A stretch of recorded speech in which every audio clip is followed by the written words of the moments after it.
Good morning. This morning we read from Ezekiel 24 and 25.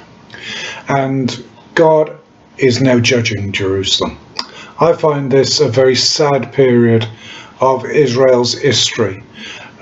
So many prophets spoke into it. Of course, Jeremiah and now Ezekiel spoke of this time when God was finally going to judge the holy city.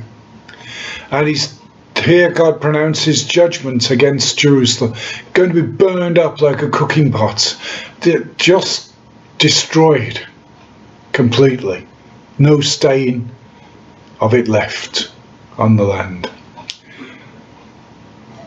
So many prophets had spoken, so many had warned them, and yet it has frustrated all efforts to be cleansed. Therefore God judges them. And people won't even mourn over them, in the odd way that Ezekiel didn't mourn his wife. In the same way, it was odd that people didn't mourn Jerusalem.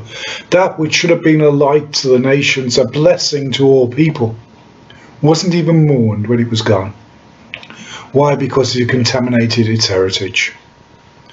But a warning to those who rejoiced in the demise of Jerusalem: Ammon, Moab, Edom, and the Philistines, all of them would receive judgment. Take no delight when God judges another, when God brings to light the deeds of someone else, and their reputation is shot, or you see their life ruined and brought to naught. Take no delight in the judgment that God brings on others, but look to yourself that you don't receive likewise judgments.